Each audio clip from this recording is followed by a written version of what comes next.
ಕಷ್ಟ ಬಂದರೂ ಮನುಷ್ಯ ಅಕ್ಕಪಕ್ಕ ನೋಡ್ತಾನೆ. ಯಾರಾದ್ರೂ ಬಂದು ಅವನಿಗೆ ಸಹಾಯ ಮಾಡ್ತಾರಾ ಅಂತ ಬೇರೆಯವ್ರನ್ನ ಹುಡುಕ್ತಾನೆ. ಯಾರಾದ್ರೂ ವ್ಯಕ್ತಿ ಬಂದು ಅವನ ಕೈ ಹಿಡಿದು ಅವನ ಸಂಕಷ್ಟದಿಂದ ಅವನನ್ನ ಪಾರ್ ಮಾಡ್ತಾನೇನೋ ಅಂತ ಬಯಸ್ತಾನೆ. ಆದ್ರೆ ಪ್ರಕೃತಿ ನಮಗೆ ಇದನ್ನ ಕಲಿಸೋದಿಲ್ಲ. ನೀವು ಯಾವುದಾದ್ರೂ ಒಂದು ಪಕ್ಷಿನ ನೋಡಿ. ಆ ಪಕ್ಷಿ ಜೋರಾಗಿ ಬಿರುಗಾಳಿ ಬಂದಾಗ ಏನ್ ಮಾಡತ್ತೆ? ಆ ಬಿರುಗಾಳಿ ಬಂದಾಗ ತನ್ನ ಗೂಡನ್ನ ಚದರಿಸ್ಬಿಡತ್ತೆ. ಆ ಗೂಡು ಹಾಳಾಗಿ ಹೋಗುತ್ತೆ. ಆ ಪಕ್ಷಿ ಯಾರಾದ್ರೂ ಬಂದು ನನಗೆ ಸಹಾಯ ಮಾಡ್ತಾರೆ ಅಂತ ಅಪೇಕ್ಷಿಸೋದಿಲ್ಲ. ಪ್ರತಿ ಕ್ಷಣ ಯಾರಾದ್ರೂ ಬಂದು ಆಸರೆ ಕೊಡ್ತಾರೇನೋ ಅಂತ ಕಾಯ್ತಿರತ್ತೆ. ಅದು ತಾನೇ ಕಷ್ಟಪಡತ್ತೆ. ಒಂದೊಂದು ಕಡ್ಡಿಯನ್ನ ಆಯ್ಕೆ ಮಾಡಿ ತಂದು ತನ್ನ ಗೂಡನ್ನ ತಾನೇ ಕಟ್ಕೊಳತ್ತೆ. ಪ್ರಕೃತಿ ನಮಗೆ ಇದನ್ನೇ ಕಲಿಸೋದು.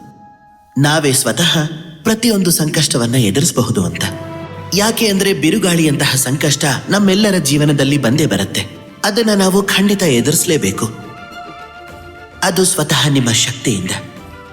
ಅದನ್ನ ಎದುರಿಸಬೇಕು ಅಂದ್ರೆ ಸ್ವತಃ ನೀವು ಧೈರ್ಯವಾಗಿರಬೇಕು. ಅದಕ್ಕೋಸ್ಕರ ನಿಮ್ಮ ಮೇಲೆ ನಂಬಿಕೆ ಇಟ್ಕೊಳ್ಳೋದು ತುಂಬಾ ಮುಖ್ಯ. ಈ ವಿಷಯನ ಅರ್ಥ ಮಾಡ್ಕೊಳ್ಳೋದು ತುಂಬಾ ಮುಖ್ಯ. ನಮಗೆದುರಾಗೋ ಸಂಕಷ್ಟ ಎಷ್ಟೇ ದೊಡ್ಡದಾಗಿರ್ಲಿ, ಅದನ್ನ ಎದುರಿಸೋದಕ್ಕೆ ನಮಗೆ ಯಾವ ಶಕ್ತಿಯ ಅವಶ್ಯಕತೆ ಇದೆಯೋ ಆ ಶಕ್ತಿ ನಮ್ಮ ಮನಸ್ಸಲ್ಲೇ ಇದೆ.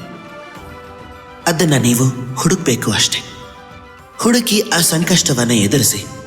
ಆಗ ಈ ಪ್ರಪಂಚದ ಯಾವ ಸಂಕಷ್ಟನೂ ನಿಮ್ಮನ್ನ ತಡೆಯೋದಿಲ್ಲ. ಬನ್ನಿ ನನ್ನ ಜೊತೆ ಪ್ರೀತಿಯಿಂದ ಹೇಳಿ, ರಾಧೆ ರಾಧೆ.